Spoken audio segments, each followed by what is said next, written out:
The avoidant person exists in a perpetual state of emotional contradiction, where they simultaneously crave connection and feel terrorized by it. Their inability to directly request closeness or admit their need for contact creates a complex system of indirect signals that communicate their hidden desires. These signals emerge from their internal conflict between their authentic longing for connection and their defensive programming that equates vulnerability with danger.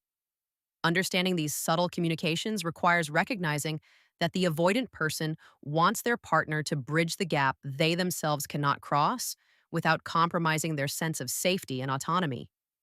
They create proximity without initiation.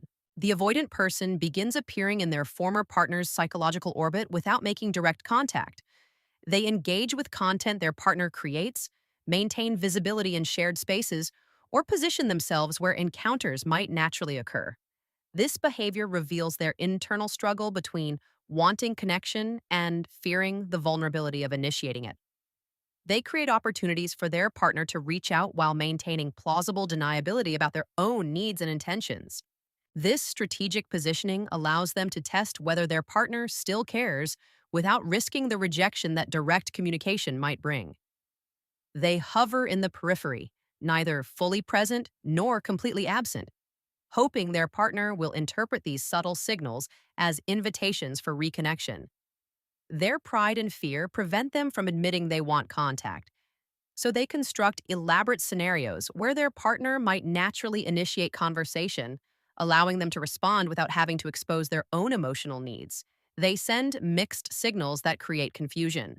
The avoidant person begins communicating in ways that seem contradictory and confusing, alternating between warmth and coldness, interest and indifference.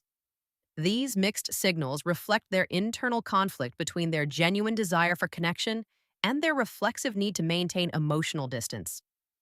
When they reach out with casual messages only to withdraw when their partner responds warmly, they reveal their wish for contact, coupled with their terror of the intimacy that might follow. This confusing communication pattern serves as a safety mechanism where they can gauge their partner's continued interest without fully committing to reconnection. They want their partner to persist through the mixed messages, interpreting their inconsistency as evidence of internal struggle rather than lack of interest. Their hot and cold behavior communicates a hidden message. They want someone who cares enough to see through their defenses and reach out despite the emotional whiplash they create. They display subtle vulnerability. The avoidant person begins allowing glimpses of their inner emotional world, sharing struggles or difficulties in ways that seem casual but carry deeper significance. These moments of vulnerability represent enormous risk for someone whose entire identity centers on emotional self sufficiency and independence.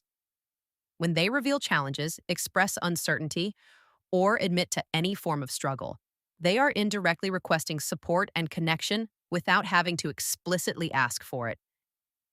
This strategic vulnerability serves as an invitation masked as casual sharing. They hope their partner will recognize these moments as opportunities to offer care and support, bridging the emotional distance without forcing the avoidant person to directly request help. Their defensive system allows them to share difficulties while maintaining the illusion that they neither need nor expect any response, creating emotional openings while preserving their protective facade. They show interest in their partner's life. The avoidant person begins asking questions about their former partner's well being, activities, or emotional state, with a frequency or depth that seems unusual given their previous withdrawal. This increased curiosity reveals their desire to reestablish connection and gather information about whether their partner remains emotionally available. Their questions serve dual purposes, demonstrating continued interest while assessing whether their partner would be receptive to deeper reconnection. This inquiry pattern allows them to gauge their partner's emotional state without revealing their own needs or intentions, maintaining their defensive position while testing the waters for potential reconnection.